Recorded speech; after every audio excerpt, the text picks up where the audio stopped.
There's a new open source AI model leader. Who is it? Why are Google workers reportedly using Anthropic's Claude to train their models? The Godfather of AI increased the likelihood AI will crush humanity. What does that mean? And why did Microsoft put a $100 billion price tag on artificial general intelligence? Yeah. We might have had the holidays and still in the middle of the holidays craze here in the US, but AI did not sleep. So, at least this week we won't either. What's going on, y'all? My name is Jordan Wilson, and welcome to Everyday AI.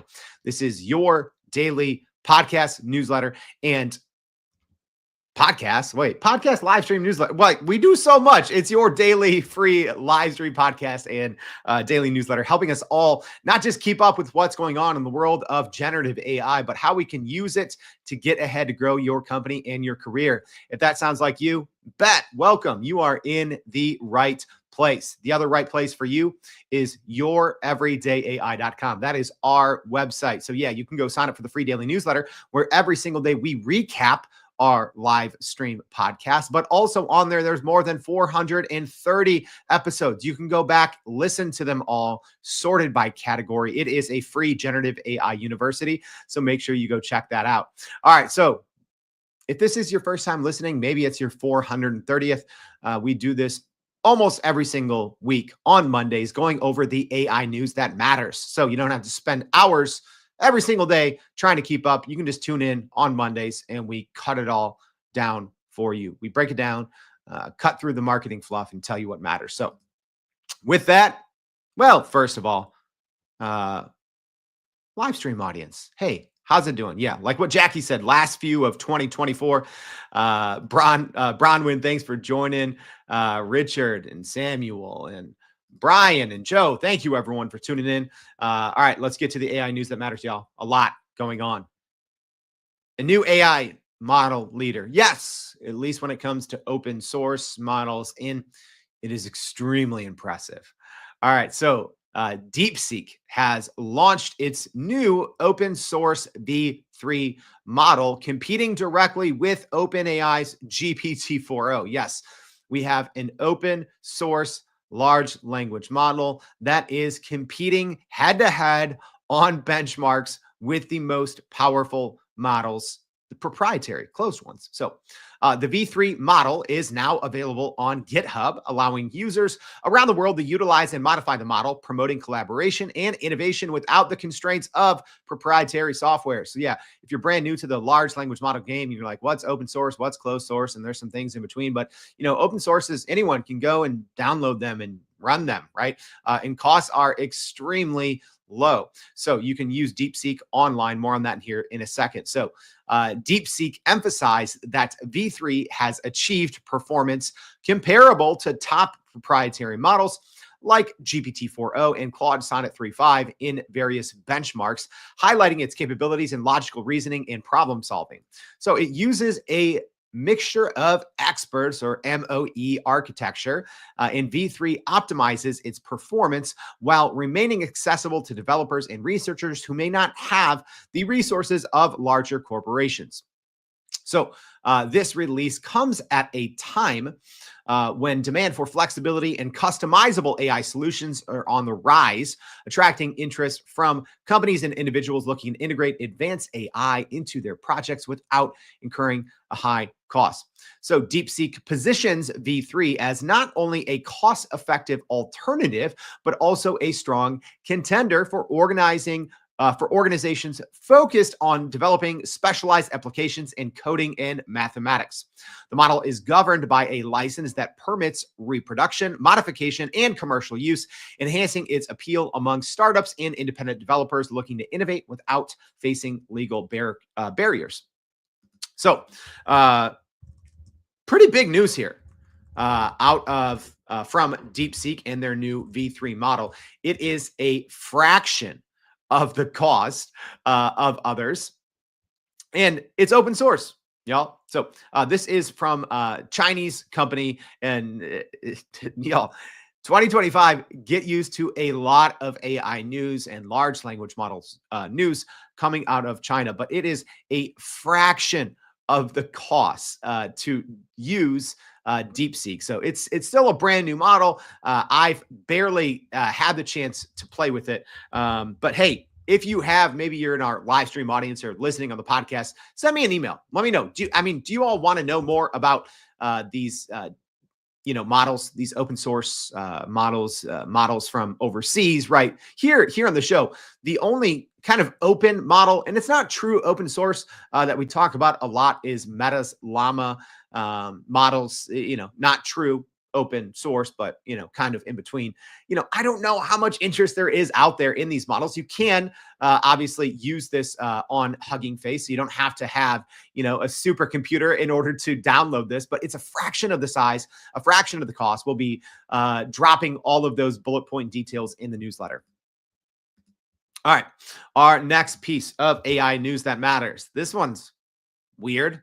I'm not personally a fan, but it's not going to impact me too much. But according to reports, Meta is expecting AI to start posting on social media. Yes, they are wanting to flood their platform with AI users. Yeah, not real humans. They're just saying, yeah, we're going to have a bunch of essentially AI characters, posting on our platforms. Weird. All right.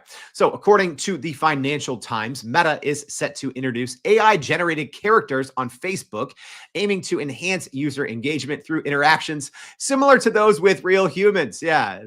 Are we living in a simulation? Yeah. I don't know. Our AI is just going to be, running their own social media. You have one AI posting, a bunch of other AIs fighting with each other in the comments. I don't know. I'm not a huge fan, but Meta did state that these AI characters will eventually function like real human user accounts, complete with bios and profile pictures, the whole thing. So users will be able to create and interact with these AI characters through Meta's AI Studio, which has already gained some popularity for generating virtual relationships. Yikes. So the AI Studio currently features hundreds of thousands of characters, and Meta plans to expand access to more countries over the next 2 years, focusing on making AI interactions more social. So this obviously raises a ton of safety risks, right? Including the potential for exposing users to inappropriate content and obviously the spread of misinformation and disinformation. Also, there's not a ton of information yet out. This is just the one report from the Financial Times, but there's not a lot of information yet on how Meta might plan to police these AI generated users that are going to be out there running amok on their social media platforms. So hopefully there will always be some sort of either watermark or something to let everyone else know that this is an AI user, whether it's commenting or posting stories. So I do hope and assume that Meta will at least go through that. To me, that is the bare minimum of what would actually have to happen in order for this to be successful. But I don't know. I don't personally see the value of this. It does look like, people may be able to make within Meta's AI Studio, you could make a bunch of, different personas and then potentially, release those personas to go interact on their own behalf, right? To have agency on social media. So, you might go assign some of your AI avatars to go interact with, I don't know, real human content, other AI avatars. I'm not sure. Again, maybe this is, I'm old and not cool. I don't see the point of this. I think there's already it's already been hard enough over the past decade for people, especially on Facebook, to understand what is real, what is not, especially when it comes to news, misinformation, and disinformation. So then when you add in kind of this human, quote unquote, right? This human element, not sure I'm a huge fan of it, right? Because I think people can go do their own, right? Especially, I think, news that is not accurate spreads pretty quickly on Facebook. But, there's ways to verify that. There's not really great ways to verify who's real and who's not on social media. So, like I said, hopefully Meta will be extremely strict in how, when, why these kind of AI personas can interact on their platforms. All right, here's a big one. New information is out on OpenAI's new for profit structure. So, OpenAI's recent announcement, they did put a blog post on their website a couple of days, here in the US after Christmas. So, OpenAI's recent announcement to transform its structure into a public benefits corporation. So, if you follow AI news, you're probably going to be hearing a lot about PBCs this week and next week. So they've announced their plans to transform their structure into a PBC, highlighting its urgent need for capital to support its ambitious AI research initiatives. So, according to reports, and OpenAI did release a blog post on their website, which we will be linking to in our newsletter. So, OpenAI is aiming to create a public benefit corporation to facilitate easier capital raising, stating it needs to secure more funding than previously anticipated. So, the restructuring follows a $6.6 billion funding round that valued OpenAI at $157 billion, contingent on removing profit caps for investors within 2 years. So the nonprofit arm, or what OpenAI technically is right now, will still remain a significant interest in the PBC, ensuring it remains well-resourced despite the shift to a for-profit structure. So critics, including original OpenAI co-founder, now competitor, Elon Musk and Meta Platforms, they are opposing this transition, raising concerns about prioritizing profit over public benefit. I don't know, y'all. I don't think there's obviously a lot of legal drama that's been going on for more than a year between Elon Musk and OpenAI, but y'all, like, OpenAI was originally in 2015 established as a nonprofit. That's not what it is anymore, right? I think people are griping and complaining about this, right? Like, oh, there's no openness in open AI. They're driving profit. And y'all, like, what do you expect? What do you expect, right? I don't think the original founders really foresaw how quickly large language models would catch on, and the need for them to even still, right, for them to still achieve their quote unquote their nonprofit mission, which was to essentially better humanity with AGI and AI, right? You need to have money to do that. Many billions of dollars, potentially trillions of dollars of funding. 10 years ago, I don't know if OpenAI could look into its crystal ball and see, oh, we might need trillions of dollars in 5 years, right? I think even the most optimistic claims 10 years ago could not have really pinpointed where we're at today. So this move obviously aligns OpenAI with everyone else. I don't know why people think OpenAI needs its own set of rules just because it was originally set up as a nonprofit. But it's, y'all, as someone that worked at a nonprofit for 10 years, right? Obviously not this type of nonprofit, but it is very common, extremely common for nonprofits to either branch out and create something like a PBC, or to essentially or eventually turn into a for-profit corporation and keep the nonprofit a smaller piece, but something that can still help align its long-term goals. This is very common in the nonprofit world. So I don't know why this has turned into a year-long battle. But anyways, OpenAI finally came out with some more information detailing their ambitions and goals around this PBC. So like I said, if you want to read that, we'll be linking to it in our newsletter. So Dr. Scott asking, any thoughts on the Musk lawsuit trying to block this? It's for show. Right. I've once this original lawsuit came out, I did like an hour-long podcast on that lawsuit. Again, I'm not a lawyer, right? It's without merit. I think it's a joke. I would say most of what Elon Musk is putting out there in the lawsuit is really just, I think, how should I say this? he has created a direct competitor in XAI. Their large language model Grok is supposed to be upgrading from V2 to V3 here any day. I think Elon Musk wants to keep himself, XAI, and Grok in the headlines as much as humanly possible. He now has a position of power, right, in the U.S. federal government, which I'll hold my thoughts on that. That's wild to think about. But continue to, right, especially with that, especially with Elon Musk having a, unofficial but kind of official position in the U.S. government. Expect this to go on. Expect this legal drama to keep going. I would say, again, from a somewhat objective standpoint, it's without merit. I would say his lawsuit. I mean, go read it, judge for yourself. It doesn't take long. I even for fun, I put it into the lawsuit into every single large language model and just said, hey, does this thing have legs? Is this real? All right. And every single large language model, essentially, right, aside from trying to be politically correct about it, said, no, this is, essentially a joke of a lawsuit. All right. Here's an interesting one, and I have some personal insight on this. So, Google contractors are reportedly using Anthropic's Claude to improve their Google Gemini.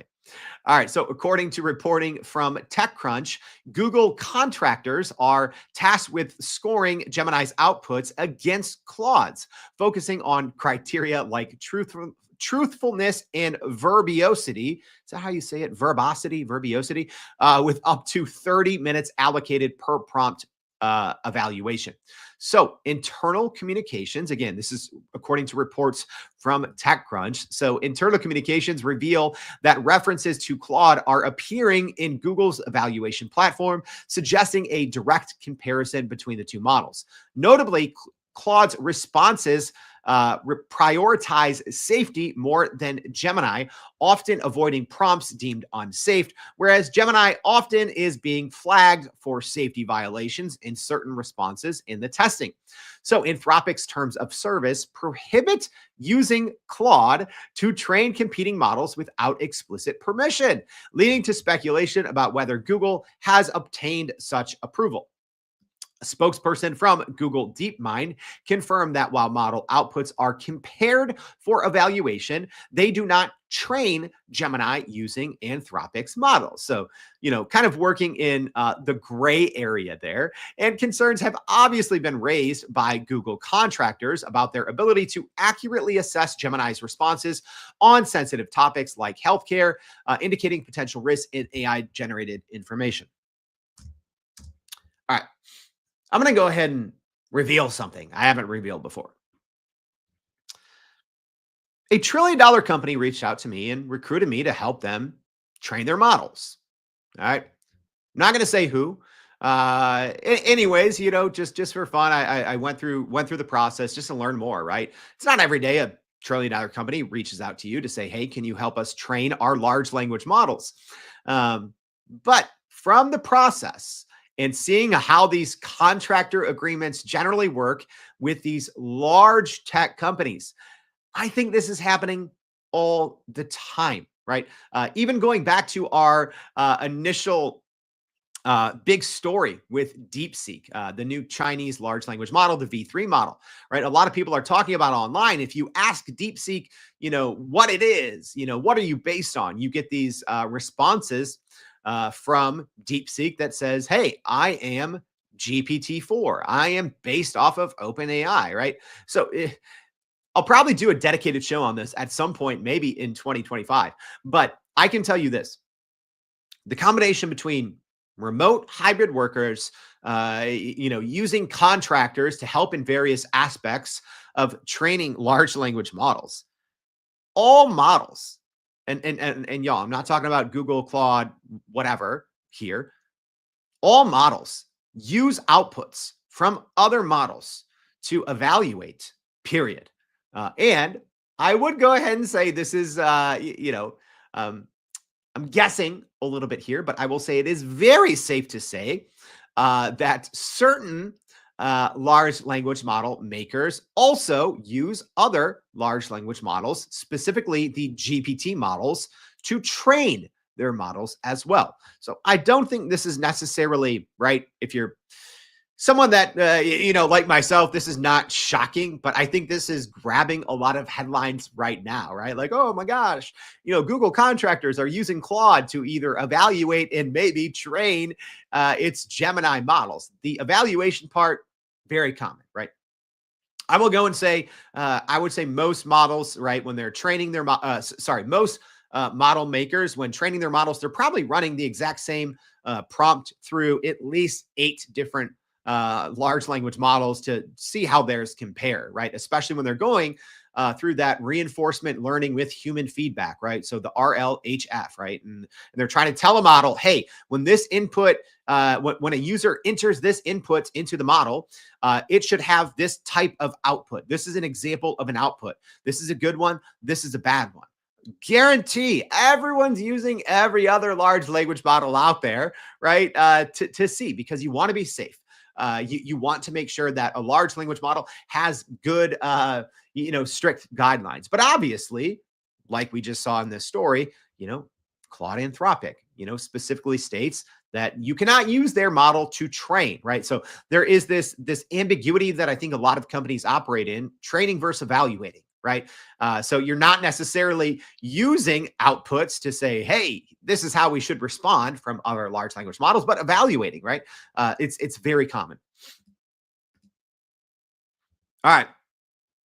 Our next piece of AI news: Google is making Gemini its top priority in 2025. So, according to reports, Google is intensifying its focus on artificial intelligence, particularly its Gemini language models, as it aims for significant growth in the coming year. So the company is working to establish Gemini as a leading AI product, targeting 500 million monthly users by 2025. So, according to reports, during a recent strategy meeting, Google CEO Sundar Pichai emphasized the importance of Gemini, stating that the stakes are high amid increasing competition in the AI landscape. So Google aims for Gemini to be the 16th product in its portfolio to reach 500 million monthly users, joining the ranks of popular services like Gmail and YouTube. So Google revealed plans for substantial updates to Gemini, envisioning a universal AI assistant capable of handling various tasks across multiple devices and formats. Pichai acknowledged the rising prominence of rival systems, particularly OpenAI's ChatGPT, which has become synonymous with AI for many users. So yeah, a big piece of this report of Google's kind of internal strategy meeting is essentially when people out in the world, everyday people talk about AI, people just automatically assume you're talking about ChatGPT, right? So he's kind of voicing this concern or wanting to change the narrative that when people are talking AI and large language models, everyone automatically assumes they're talking about ChatGPT, right? Because ChatGPT was the first, right? The first big company to offer large language models on the front end that users could chat with, that didn't require, right, like a backend API or using a third-party service. It became synonymous with AI. It exploded overnight. So Google executives are confident, according to the report, that Gemini will offer a richer and more integrated experience, leveraging Google's extensive platform capabilities to outpace its competitors. So, despite facing scrutiny from global regulators regarding potential monopolistic practices, Pichai stressed the need to focus on delivering innovative technologies responsibly. So, Google employees, though, according to reports, expressed concerns about the potential costs associated with using their AI tools.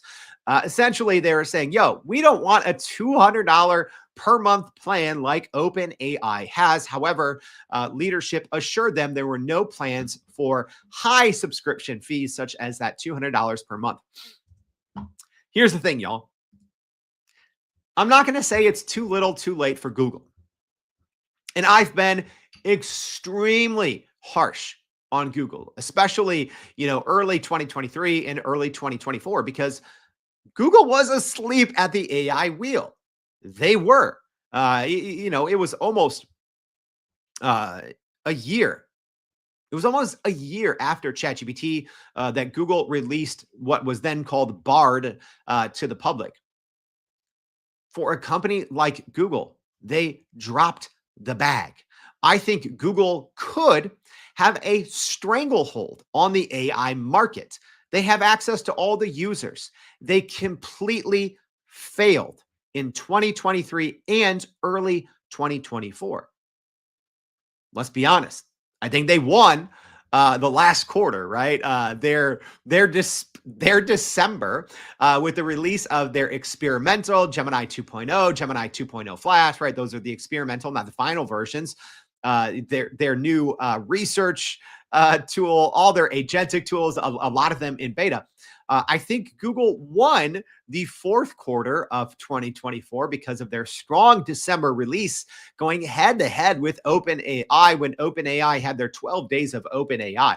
So I do think Google is now a serious competitor, at least. Whereas if you would have asked me 6 months ago, and companies do ask me all the time, FYI, right? Because people always ask. Yes, companies pay me, pay us, pay Everyday AI to consult them. And I tell people, and I've told people 6 months ago, don't touch Google. Here's why. Google is fantastic. Google AI Studio, their Vertex, all of their backend platforms have been great since they launched. Google's Gemini front end has been abandoned up until December. So you're right. When you log into, gemini.google.com and you're quote unquote chatting with Gemini, it has been absolutely terrible up until December. That's because Google, whatever their go-to-market strategy is with their large language models, was completely backwards, right? What you were using on Google Gemini was generally a model that was 6 to 9 months behind their most recent model. So if you went into Google AI Studio, Google was competing all along with OpenAI head-to-head. What people don't understand, let me say this. This is free consulting advice for you people at Google, at Claude, everywhere, right? The people evaluating large language models are not always CISOs. They're not always CTOs. They're not always developers. They're not always software engineers. A lot of times for enterprise companies, it's someone like a chief marketing officer. It's CEOs. I've sat in the boardroom with C-suite of a company doing $20 billion in revenue. So an enormous company. And they're evaluating models with front-end platforms, okay? Because this whole like democratizing AI, yes, that's happening. But guess what that means?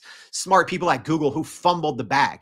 That means you have non-technical people who are evaluating models for the largest companies in the world on the front end. They're not logging into your Google AI Studio as great as it is. They're going to gemini.google.com. They're going to chatgpt.com. They're going to claude.ai. They're going to Mistral. They're making those decisions because AI, large language models, has democratized access to AI. You have non-technical people going in there to front-end products, not using the AI, not using developer councils, and they are making decisions for multi-billion-dollar, the largest companies in the world. Some of them aren't, but some of them have been evaluating models for the last 2 years that way. So Google absolutely made I would say in the long run, trillion-dollar mistake by doing that. All right. I'll get off my rant. Sorry, y'all. I know this is AI news that matters, but had to get a little rant in there. It's been a while. All right. Our next piece of AI news. OpenAI is apparently reconsidering a humanoid robot. All right. So, according to reports from The Information, OpenAI is reportedly considering again developing its own line of humanoid robots. So, the company has reportedly reestablished its robotics research group after closing it in 2021, indicating renewed interest in the field. OpenAI's potential move into humanoid robotics could position it alongside industry leaders like NVIDIA, Tesla, Figures, and other, while also highlighting its strategic investment in companies like Figure AI and 1X. So yeah, OpenAI has been investing a lot of money in other robotics companies, but now, according to reports, has reestablished its robotics research group after closing it about 3.5 years ago. So, although humanoid robots is a lesser focus compared to OpenAI's advanced AI models, these developments could significantly impact industries from warehouse operations to consumer applications. Yeah, there were other reports that we shared in our newsletter last week and the week before, also talking about how NVIDIA is deepening its focus on robotics and humanoid robotics as well. And without giving too much of my AI predictions away for 2025, get used to talking about humanoids and robotics a ton. It is both exciting and extremely scary. I'm not going to lie to y'all. All right. Could AI be manipulating humans? Yeah, it is. All right. So, a new study from the University of Cambridge reveals that artificial intelligence tools may be used to influence online decision making, raising concerns about the potential consequences for consumer behavior and democratic processes. So, researchers at Cambridge's Leverhulme, I'm not going to get that right, Leverhulme Center for the Future of Intelligence described an emerging intention economy where AI assistants can forecast and manipulate human intentions, selling this information to companies. So, this intention economy is seen as a successor to the attention economy that we've been living in here for decades, where social media platforms profit from capturing user attention. So now it is going into this AI predictive intention economy because, hey, AI can influence and manipulate humans, according to researchers. So, the study suggests that large language models like ChatGPT could be employed to anticipate user needs and steer human decision making based on psychological and behavioral data. So, advertisers could create personalized ads using generative AI tools, dramatically adjusting their strategies based on real time user interactions and preferences.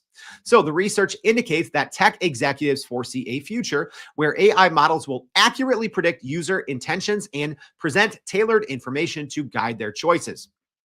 So, yes, we finally have a official study from a reputable institution confirming what we've already known to be true for a couple of years.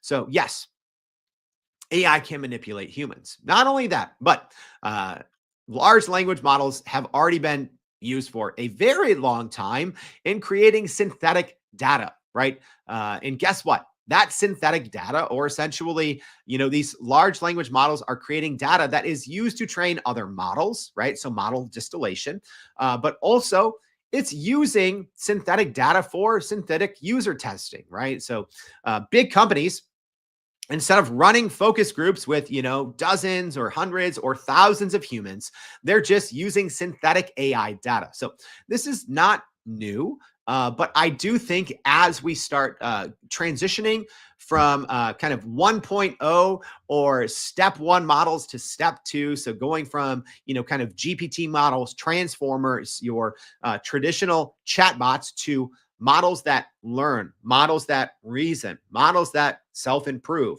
and models that ultimately can manipulate humans, right? And can kind of predict how humans will react, right? So I think when you start to combine online user tracking with the data that all of these companies have on us with large language models, yes, I don't think it's wild to say or wild to think about that AI will be able to intentionally manipulate people's opinions. Right? It's already been, I think, in the darker parts of the web, been being used for a very long time. Hey, speaking of doom and gloom news, here's more. All right. So, the godfather of AI, Geoffrey Hinton, has raised concerns over AI's now increased potential to threaten humanity's future. So, in a striking statement, Jeffrey Hinton, one of the most prominent figures in the history of AI, has increased his estimate that the likelihood of AI leading to human extinction within the next 30 years has doubled. So initially, he said there was a 10% chance. And now the Nobel Prize winner in physics has said that there is a 10 to 20% chance that AI could lead to human extinction. Yay. Isn't that fun to talk about? So, in a recent interview, he expressed concerns that humanity may soon be outsmarted by AI systems, likening humans to toddlers in comparison to these advanced technologies. So, like I said previously, Hinton had estimated a 10% chance of catastrophic outcomes from AI, but now suggests that risk has doubled and is saying a 10 to 20% chance. So, he highlighted the absence of historical examples where a more intelligent entity has been successfully controlled by a less intelligent one, raising alarms about the implications of creating artificial general intelligence, or AGI. So Hinton previously worked at Google, resigned from Google specifically to speak more freely about the risks associated with AI, emphasizing the potential for misuse by bad actors. He called for government regulation of AI development, arguing that relying solely on corporate profit motives will not ensure safety. And that's a great way to wrap up today's show, talking about company profit. Because at least according to reports, that is how Microsoft and OpenAI are defining AGI. All right. Yeah. A lot of buzzwords in the AI news this week. I know, but artificial general intelligence, AGI, is essentially when AI is way smarter and way better than humans at almost any task, right? And I say this a lot. If you're looking at definitions of AGI from 20 years ago, we've definitely already achieved it, right? People with OpenAI's new O3 model, which costs like $1 trillion to, ask one question. People are saying, oh, this new O3 model is AGI. I don't think so, because today's definition of AGI is changing by the minute. But there is some important I think decisions that are being made right now between OpenAI and Microsoft on defining what AGI even means. So, according to reports, the two companies agreed to define AGI as a system capable of generating $100 billion in profits. So, this is according to reporting from The Information. So, OpenAI's public definition of AGI has been described as a, quote, a highly autonomous system that outperforms humans at most economically valuable work. Economically valuable work, end quote. And I would say, even according to that definition, if you've used O1 Pro, right? Even though O1 Pro, OpenAI's reasoning model, it's most powerful, right? So we had O1 Preview and O1 Mini. Now we have O1 Regular and O1 Mini. But also, if you are on a $200 monthly plan, you have access to O1 Pro. I have access to it. It is mind-bogglingly good, right? So it doesn't have access to all of OpenAI's other tools right now. The internet, the ability to upload spreadsheets, right? Like using some of these other very important tools. It doesn't have access to all of those yet, but when it does, I don't think you could make an argument, right? And as we've seen some rumors about some autonomous capabilities coming to ChatGPT, like something called tasks, where you can schedule different prompts to run at scheduled intervals, right? When you have that, when you can schedule a model like O1 Pro to run at scheduled intervals and connect to the internet and work with all your data. At that point, it's like, yeah, that's AGI, right? At least according to OpenAI's definition, but that's not the definition anymore. So, notably, according to these reports, any system classified as AGI will be excluded from intellectual property licenses and other commercial agreements between Microsoft and OpenAI.